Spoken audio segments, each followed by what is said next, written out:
आज़मगढ़ की ज़मीं पे एक नौजवान एजुकेशन को लेकर बात करता है। अब एजुकेशन को लेकर बात करता है तो हमारी नज़रों से शायद कोई बच जाए जो एजुकेशन को आगे बढ़ाना चाहे। तो हम इस समय मुहज़्ज़फ़पुर में हैं और अरसलान मुहज़्ज़वी हमारे साथ में हैं, उन्हीं की बाग में हैं और दोपहर का वक्त है, तो एक बढ़िया विश्राम हम कर रहे हैं और साथ में बात भी करेंगे हम। कुछ मुद्दे हैं हमारे, तो सबसे पहले अरसलान भाई बहुत बहुत स्वागत है आपका। बहुत बहुत शुक्रिया आपका जो है। अरसलान भाई देखिए, एक एनजीओ है फ्लाइंग नेशन ट्रस्ट के नाम से। अब ये किसकी है, क्या इसका मकसद है, ये मैं जानने के लिए आया हूँ। थोड़ा इसके बारे में एक्सप्लेन कीजिए। फ्लाइंग नेशन, इसका पूरा नाम है flying nation educational social and welfare trust. और अल्हम्दुलिल्लाह मैं खुद इसका फाउंडर हूँ। और फाउंडर होने की एक वजह ये भी है कि मैं काफ़ी साल तक वेट करता रहा कि शायद कोई ऐसा एनजीओ मेरे सामने आए जो मेरे मिशन पे, मेरी सोच पे काम करे। तो फिर मुझे ऐसा कोई मिला नहीं, मैंने बहुत टटोला, तो फिर मैंने खुद एक छोटा सा कारवां बनाया, अकेले 2-3 लोगों को लिवा के उसको रजिस्टर्ड करवाया और आज अल्हम्दुलिल्लाह एक एग्जिस्टेंस पे हैं हम। तो बेसिकली मैं ही उसका फाउंडर हूँ। और फ्लाइंग नेशन ट्रस्ट जो है रजिस्टर्ड एनजीओ है, कंप्लीट रजिस्टर्ड एनजीओ है। अच्छा, एनजीओ के रजिस्ट्रेशन के लिए क्या कुछ करना होता है? फॉर एग्जांपल आप तो एजुकेशन के मामले में करते हैं, क्या इसका प्रोसेस क्या होता है, 2 शब्दों में बताएंगे? तहसील में ये बैनामा होता है, जैसे किसी की ज़मीन बैनामा होती है उसी तरीके से ये तहसील से बैनामा होता है, 2 गवाह लगते हैं जी।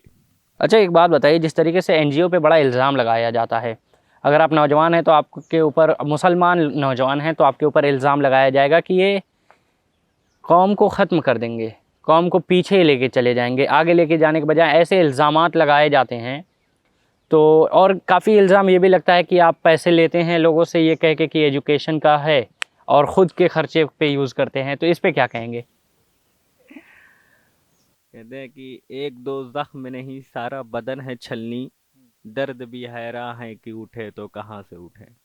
बहुत अच्छा सवाल है आपका इल्ज़ामात को लेके। देखिए, जब इस दुनिया ने हुजूर पाक सल्लल्लाहु अलैहि वसल्लम के ऊपर इल्ज़ाम लगाया, जब नबियों तक इस इल्ज़ाम से नहीं बच सके, तो हम तो छोटे मोटे लोग हैं।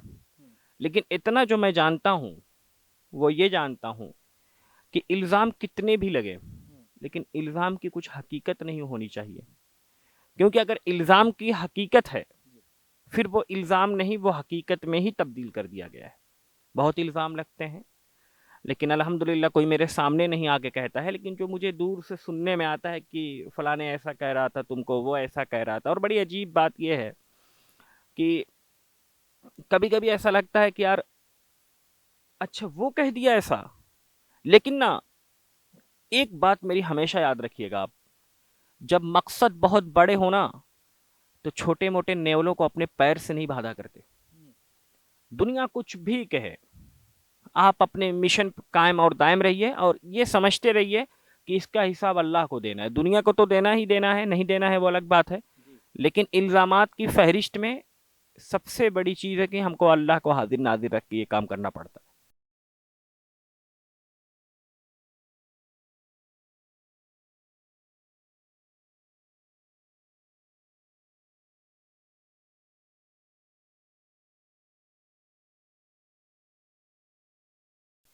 बहुत सही सवाल किया है आपने कि क्या इल्ज़ामात को हम धर्म का पर्दा देकर पीछे हट जाएं। अब एक बात मैंने आपसे उससे पहले कही कि हम शो करेंगे, वक्त लगा दुनिया को हम बताएंगे, ऑडिट रिपोर्ट देंगे, लेकिन अगर एक आदमी ये मान ले कि आप गलत हैं, तो आप उसके सामने अपने खून से लिख के देंगे तब भी वो आपको गलत ही मानेगा। मैं इस्लाम की फ़िलासफ़ी से हट रहा हूँ इस टाइम, एक ह्यूमन फ़िलासफ़ी से बात कर रहा हूँ। अगर हम फेमिनिज्म की बात कर रहे हो, हम पूरी दुनिया को हटा दें कि कोई माबूद, कोई खुदा नहीं है, फिर इस मामले पे आ जाएं कि ठीक है आपके ऊपर इल्ज़ाम लगा है, आप उसका हिसाब करिए। अगर तब भी मैं उसका हिसाब करूं तो कुछ लोग ऐसे हैं जो क़यामत तक इस बात को नहीं मानेंगे कि नहीं मैंने सही उसका जवाब दिया है। देखिए, इल्ज़ाम और तनकीद 2 बुनियाद पे होती है। पहली बुनियाद ये होती है कि आप मेरे मिशन के बारे में नहीं जान रहे हैं, आप एकदम नए हैं, तो आप तो पहली चीज़ ये कि इस चीज़ को लेके परेशान होंगे कि अरसलान मौज़वी कर क्या रहा है, तो तनकीद करेंगे। तो जब आपको ये समझ में आएगा कि अरसलान मौज़वी किस मिशन पे काम कर रहा है, तो आप अपने तनकीद को, अपने नज़रिए को बदलेंगे और साथ में चले आएंगे अगर आप उससे मुतमईन होंगे। एक ये होता है कि नहीं, मैं उसके ऊपर तनकीद करूंगा, उसके खिलाफ ही रहूंगा, तो उसका तो कोई कोई जवाब ही नहीं है ना। फिर हम इस्लाम के दायरे से दे, दुनिया के दायरे से दे, किसी भी दायरे से दे। अच्छा ये बताएं, जिस तरीके से आप एजुकेशन के मामले में काम करते हैं, तो क्या काम होता है बेसिकली? देखिए अभी इस टाइम मुझे पिछली बार रियलाइज़ हुआ, पिछली बार मैं अलीगढ़ मुस्लिम यूनिवर्सिटी कैंपस में था, आफ्ताब हाल में। तो सुबह का वक्त था, मैं जो है चाय वगैरह पी के शमशाद से इंटर कर रहा था। तो मैंने देखा कि एक एक लड़की निकाब लगाए हुई है और उसके साथ एक लड़का है, वो दोनों कैंपस के अंदर आ रहे हैं। तो मुझे ख्याल हुआ कि ये शायद ये कुछ दूसरे लोग होंगे। तो जब मैं उनके पास पहुंचा तो उस लड़की ने मेरे सामने अपना वो एडमिट कार्ड कर दिया कि ये जो है कहाँ पे पड़ता है सेंटर।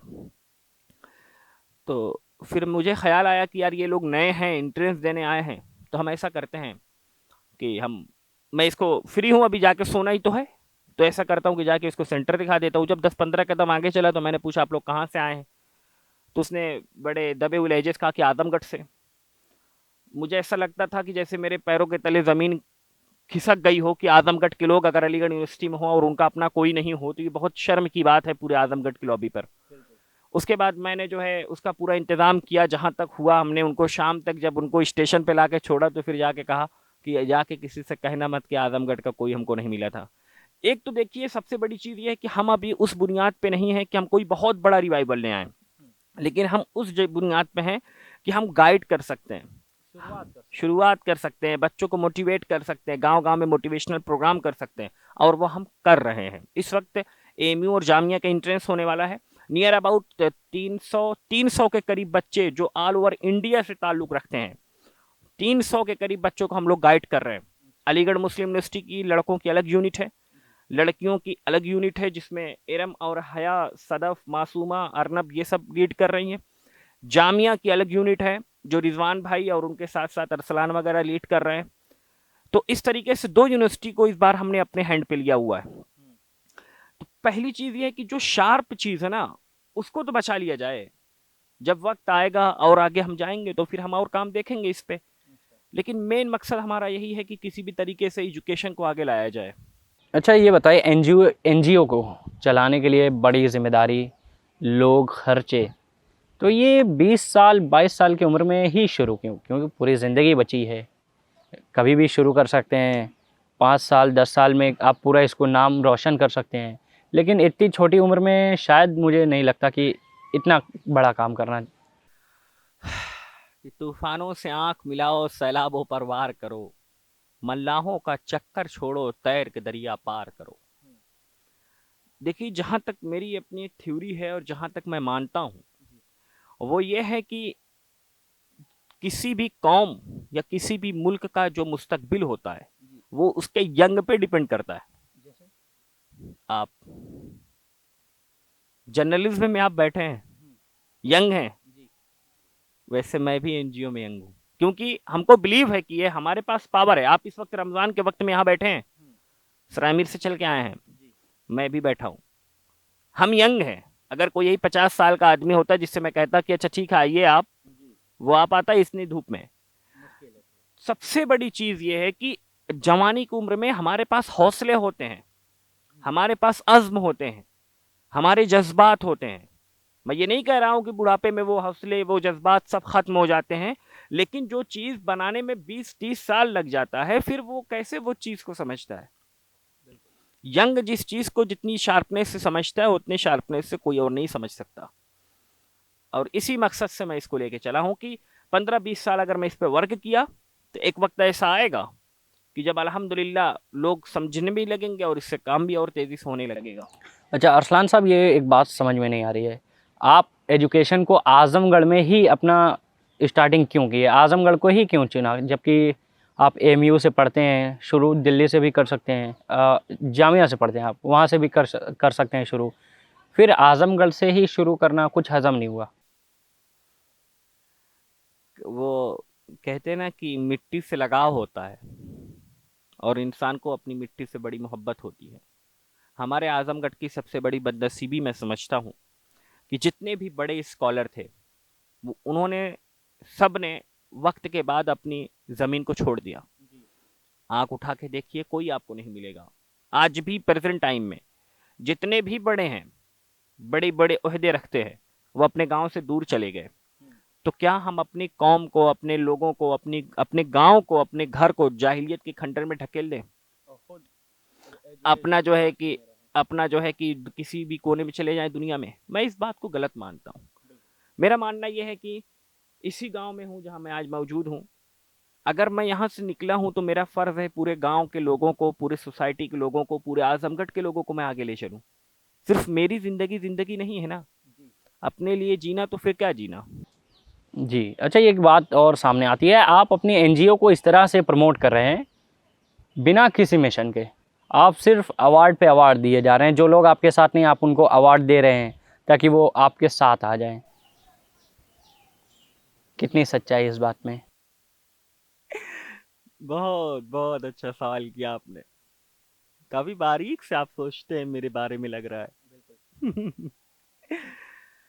देखिए, आपने कहा कि बिना किसी मिशन के, अभी इससे पहले आपने कहा कि आप एजुकेशनल मूवमेंट पे काम कर रहे हैं। दोनों बातें आप कह रहे हैं। शायद ये इल्जाम होगा कि लोग कहते होंगे कि बिना किसी मिशन नहीं, पे। ये मैं कह रहा हूँ। ये आप कह रहे हैं। बिल्कुल। और इससे पहले अभी इसी से तारुफ हुआ है कि आप जो है एजुकेशन पे काम करते हैं। काम करते हैं, जी। जबकि नाम है आपका फ्लाइंग नेशन ट्रस्ट। हाँ पूरा नाम एजुकेशन को लेके आता है, जी, थीम पूरी एजुकेशन को लेके वो तो है बिल्कुल कहीं देखा नहीं जा सकता है। कि क्या नहीं देखा जा सकता। थीम की एजुकेशन को लेके सिर्फ बहुत ज़्यादा ये देखा जा रहा है, अगर कहीं सुना जा रहा है क्या हो रहा था भाई, वहाँ फ्लाइंग नेशन ट्रस्ट का प्रोग्राम था, अवार्ड मिल रहा अवार्ड है। मिल रहा था, ये जी। सही किया आपने। देखिए, मैं ऐसी 2-3 तंजीमों को जानता हूँ आजमगढ़ में। बेसिकली मेरा ना, मुझको मना किया गया है। मेरी जो हाई टीम है, मेरे जो सीनियर है जिनको मैं बड़ा मानता हूँ, बहुत ज़्यादा सोशल मीडिया पे एक्टिवेट रहना और अपनी सारी चीज़ों को वहाँ पे पोस्ट करना। आप देखिए, कई कई ऐसी चीज़ें हो जाती है जिसको मैं जो है कि अभी ये जो अभी मैंने चैनल बनाया है अपना यूट्यूब का, वो भी प्रेशर से बनाया है। क्योंकि देखिए, हमारे यहाँ हर चीज़ को शो ऑफ करना सबसे बड़ा मकसद माना जाता है। हमने आजमगढ़ यूथ एसोसिएशन के पूरी ब्रांच पे बहुत काम किया है। आज अलीगढ़ में 300-400 बच्चे के ऊपर हम काम कर रहे हैं। लेकिन मैं आज बता रहा हूँ तो आप जान रहे हैं, तो और लोग सुन रहे हैं। मैं इन चीज़ों को पोशीदा रखना चाहता हूँ क्योंकि मेरा काम बोलता है। जिन बच्चों की हेल्प की है मैंने, वो बताते हैं लोगों से कि हाँ, फलान ने हमारे लिए क्या किया है। और बात रही अवार्ड की, अवार्ड तो मैं डंके की चोट पे करता हूँ और अगली बार और बड़े लेवल पे करूँगा इंशाल्लाह। वो तो मेरा डंके के चोट पे होता है और पूरे आजमगढ़ में वो ढिढोरा पिट के होता है कि फ्लाइंग नेशन ट्रस्ट का अवार्ड दिया जा रहा है। और बात रही उस बात की कि कुछ लोग आपके साथ नहीं हैं, फिर वो आपके साथ आने की कोशिश कर रहे हैं, तो होता है। इंसान कहने, जब भी किसी के दिल में मोहब्बत जाग जाए तभी से सवेरा समझा जाए। नहीं, बिल्कुल, क्योंकि अवार्ड जब आपने डिस्ट्रीब्यूशन आपका अवार्ड हो रहा था तो उस समय जिया न्यूज़ को भी दिया गया था अवार्ड। तो अब हम सच्चाई के साथ चल रहे हैं, शायद इसके लिए हमको हो सकता है अवार्ड मिला हो। जी। तो अब अवार्ड लेने के बाद और सच्चाई से सवाल पूछे हैं हम आपसे ही।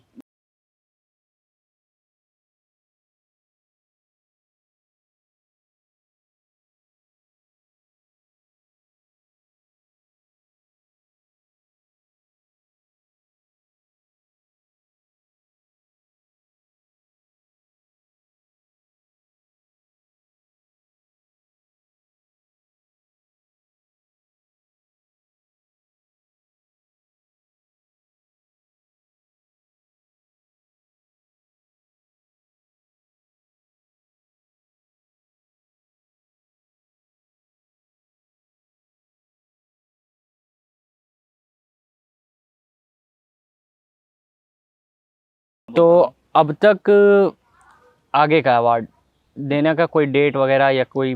अभी यही एंट्रेंस होने वाला है बच्चों का, एमयू जामिया दोनों का होने वाला है। तो उसमें एंट्रेंस होगा, उसके बाद फिर रिजल्ट डिक्लेयर होगा। नियर अबाउट हम फिर 2023 में इनके एडमिशन वगैरह हो जाएंगे, सारी चीज़ें हो जाएंगी, तो फिर हम देंगे। तब फिर हो गए। हाँ, फिर इंशाल्लाह वो होगा। और इस बार काफ़ी बड़े पैमाने पे मैं सोच रहा हूँ और बात भी कर रहा हूँ। और वो मैं कहता हूँ ना कि अवार्ड तो मैं डंके की चोट पे देता हूँ, डंके की चोट पे देने की कोशिश हमेशा कोई रहेगी। क्वालिटी होनी चाहिए ना अवार्ड रिसीवर के पास, हैं? अवार्ड जो रिसीव कर रहे हैं। 25 बच्चे इस बार इस्लाह के जामिया मिल्लिया इस्लामिया में क्वालिफाई हुए थे। पूरे आजमगढ़ के कौन सा मदरसा है जहाँ से बताइए 25 बच्चे चले जाते हो? वो क्वालिटी है उनके पास, तो उनको अवार्ड दिया तो जा रहा उनको आजमगढ़ सितारे के अवार्ड से नवाजा गया था। जी। तो मतलब मिला जुला के बात यही है कि एनजीओ के पीछे कोई गलत काम नहीं हो रहा है कोई। नहीं नहीं, एकदम क्लियर कट है, एकदम सिर्फ क्लियर कट है। कभी आप भी मतलब कहीं किसी से कोशिश करवाइए, क्योंकि मिशन ही नहीं है वो ये हमारा। मत कहिए साहब, पड़ोसी बहुत बुरे लोग हैं। पड़ोसी अगर किसी का भी हो, अगर पूछ ले तो एक भी सच्चाई नहीं बताएगा, वो तो खाली बुराई करेगा। देखिए सबसे बड़ी बात ये है ना कि इसमें देखिए एनजीओ पे ना हम सर सैयद की औलाद है। हम सर सैयद को अपना सब कुछ मानते हैं, अल्लामा शिबली को मानते हैं। हम ऐसे लोगों से ताल्लुक़ रखते हैं जिन लोगों ने अपनी ज़िंदगी दे दी है एजुकेशन पे। तो इसके पीछे हमारा कोई मकसद नहीं है, बस एक मकसद है, कहें कि ये आग मेरे सीने में नहीं तो तेरे सीने में जले, लेकिन इनकलाब की आग कहीं ना कहीं तो जलनी चाहिए। अच्छा अरसलान भाई, ये बताइए, जिस तरीके से अगर बात करें, मान लीजिए आप कुछ ऐसी जगहों में काम करते हैं क्या, जैसे मान लीजिए कोई गरीब बच्चा है जो एजुकेशन को रिसीव नहीं कर पा रहा, एजुकेशन हासिल नहीं कर पा रहा हो, लेकिन वो करना चाहे, ऐसा कोई है कुछ? बहुत अफसोस की बात है, अभी कर रहा हूँ मैं। अभी एक बच्चा है, वो स्टूडेंट स्कॉलरशिप फंड के नाम से हम वो बच्चों को प्रोवाइड करते हैं। इससे फ़ायदा ये होता है कि बच्चों को लगता है कि स्कॉलरशिप है, और उनको भी एहसास से कमतरी का शिकार नहीं होते हैं, और हम भी कर देते हैं। एक हाफिज़ बच्चा है, 12-13 महीने में उसने हिफ्ज़ किया है। मैं उसका नाम तो नहीं लूँगा, लेकिन ज़रूर आपके उससे माध्यम से अपील करूँगा कि अगर कोई भी ऐसा हो जो उसको पढ़ाना चाहता हो तो वो सामने आए। उसके वालिद की डेथ हो गई है। बेसिकली वो बहुत ज़हीन बच्चा है, वो MBBS करना चाहता है। जिस तरीके से आपने कहा एनजीओ आप चलाते हैं तो लोगों की हेल्प करते हैं, ये बात को मुकम्मल होने दीजिए थोड़ा। अच्छा कर लिए। तो उसको हमको शाहीन भेजना है बीदर में, क्योंकि वहाँ पे हुफ़ाज़ प्लस का एक कोर्स है। 40,000 वो फीस मांग रहे हैं, और उसकी किफ़ालत करनी है। उसको लेके मैं बहुत परेशान हूँ, इतना परेशान हूँ कि 2-3 लोगों के यहाँ गया जो आज़मगढ़ में अपने आप को काफ़ी नामचीन मानते हैं। उन्होंने ईद तक का टाइम लिया है, तो दुआ करता हूँ कि वो अगर वहाँ से पास कर दे तो एक बच्चे का मुस्तकबिल संवर जाए। जी फरमाएं। अच्छा, जिस तरीके से आपने कहा कि ऐसा एजुकेशन के मामले में काम करते हैं, आप अवार्ड देते हैं, हो सकता है एनजीओ के रूप में, और मैं ये मानता हूँ कि जिस दिन जिया न्यूज़ से कनेक्ट कोई भी एनजीओ शुरू हुई जो एजुकेशन के मामले में काम करे, तो सबसे पहले इस मामले में मैं आपसे रिक्वेस्ट करना चाहूँगा, ये जो भी एनजीओ के ओनर हैं या उसको संभालते हैं, वो इस बात को सोचें कि न जाने कितने ऐसे बच्चे हैं जो पढ़ना चाहते हों, वो पढ़ नहीं पाते हैं, पैसों की कमी की वजह से, पैसों की तंगी की वजह से पढ़ना चाहते हैं, पढ़ नहीं पाते हैं, और उनके पास बहुत कुछ होता है पढ़ने वाला। वो चाहें तो जो हम कहते हैं यूपीएससी टफेस्ट एग्ज़ाम है, उनके लिए इजी होता है, बस वो इसलिए नहीं पढ़ पाते कि उनके पास पैसे नहीं हैं। और बड़े अफसोस के साथ कहना पड़ता है, कोई भी प्राइवेट हो स्कूल जहाँ एजुकेशन अच्छी मिलती है, वो बिना पैसे को आपको अंदर नहीं आने देगा गेट के। तो ऐसे मामले में हो सकता है कदम जब उठाया जाए, या आप लोग उठाइए, एनजीओ के ओनर हैं, थोड़ा सोचिए कि कुछ बच्चे ऐसे हों जिनका मुस्तकबिल आप लोग संवार सकें पढ़ाई को लेकर। कुछ ऐसा सोचिए जिसको आप आगे रखें, तो हो सकता है ऐसा कहें कि फ्लाइंग नेशन ट्रस्ट आप इसी की वजह से आगे चला जाए, कि कोई कह दे कि हाँ ये बच्चा, इनके एक संस्था बनाइए, या आपकी संस्था तो है, एक ग्रुप बनाइए कि ये हमारे बच्चा है, तो उसमें पूरा ऑल टोटल माइंडसेट रहेगा। तो बच्चे जब आपके पढ़ेंगे, वो आपके लिए काम करेंगे, आपके संस्था के लिए काम करेंगे। देखिए उमर साहब, मैं आपकी जो है पूरी बात समझ चुका हूँ। जब आप कभी सोचेंगे मेरे बारे में और गौर से, तब आपको समझ में आएगा कि अरसलान साहब कर क्या रहे हैं। और ये बहुत कहते हुए मुझे खुशी होगी कि 2 बच्चियों को अलीगढ़ मुस्लिम यूनिवर्सिटी तक हमने पहुंचा दिया है, जो नामुमकिन था, लेकिन हमने वहां तक उनको पहुंचाया है। और बात रही बच्चों को पढ़ाने की, तो देखिए वो 40,000 का मामला मैं आपको बता रहा हूँ, ठीक है। अगर ये किसी मुशायरे के लिए मैं गया होता, किसी क्रिकेट के लिए गया होता, तो मुझे 50,000 मिलता। नहीं 40 से तो ढक जाता लग जाता 100%। ना। अब मैं एक बच्चे के मुस्तकबिल के लिए गया हूँ, उसमें मुझे 2 महीना 3 महीने टाइम मिली है, लेकिन फिर भी मैं सब्र कर रहा हूँ, कोशिश कर रहा हूँ, लोगों से बात कर रहा हूँ कि यार उसका कुछ हो जाए। इसमें मुझको क्या मिलता है? मुझको सुकून मिलता है। मुझको लगता है कि यार मेरी वजह से अल्लाह ताला ने मुझे एक वसीला बनाया है कि मैं आगे तक उनके काम को अंजाम दे रहा हूँ। अच्छा, ऐसा क्यों लगता है आपको कि आप ही एक ये काम कर सकते हैं? हज़ारों लोग हैं, भारत में 135 करोड़ की आबादी है, आप ही को क्यों लगता है कि ये काम आप कर सकते हैं? देखिए, ज़िंदगी में इंसान को अपने ऊपर यकीन होना चाहिए। मैं आज तक, मैं अब जब आपने बात छेड़ ही दी है, मैं कभी शोहरत और नाम के पीछे नहीं भागा। मेरी मजबूरियां हैं कि मैंने एनजीओ बनाया और उसके पीछे पीछे मैं पता नहीं कहाँ तक चला गया। आज अल्हम्दुलिल्लाह अपना एक मकाम रखता हूँ इसी आज़मगढ़ में। पता है मेरी ज़िंदगी सिर्फ क्या चाहती है? मेरी ज़िंदगी सिर्फ इतना चाहती है कि मैं अपनी ज़िंदगी गुजार लूँ, अपने बच्चों को पढ़ा लूँ। मुझे नाम और नमूद की और शोहरत की नहीं ज़रूरत है। मैं आज भी इस बात पे अपने आप को कायम और दायम रखा हूँ कि अगर मुझसे अच्छा मेरे ग्रुप में कोई हुआ तो इस एनजीओ के हवाले करके मैं पीछे हट जाऊँगा, क्योंकि मुझे इस दुनिया से एक उलझन है। मैं इसको कैद खाना समझता हूँ। ये शोहरत, ये नाम, ये चीज़ें मेरे लिए कोई माने नहीं रखती। काफ़ी जगह ऐसी हुई कि जहाँ मुझे बुलाया जाता है लेकिन मैं नहीं जाता हूँ। उसकी वजह है क्योंकि मुझे वो चीज़ें नहीं चाहिए। ये तो मजबूरी में मैं आगे आ रहा हूँ, वो ढकेला जा रहा हूँ पीछे से कि एक एनजीओ है, उसके पीछे पीछे मेरा भी नाम उसके पीछे चल रहा है। बाकी बात रही 135 करोड़ आबादी की, अल्लाह ताला से दुआ करता हूँ कि हर बच्चा और हर घर में ये अज़्म लेकर पैदा हो बच्चे, क्योंकि अब इस हिंदुस्तान को बहुत ज़्यादा ज़रूरत है एजुकेशन की। हमारे और आप जैसे यंग की ज़रूरत है।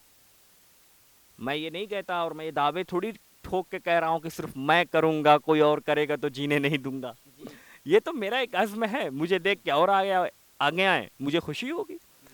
इस वक्त मैं सबसे ज़्यादा कोशिश कर रहा हूँ कि आजमगढ़ के हर गांव में एक सोसाइटी बने।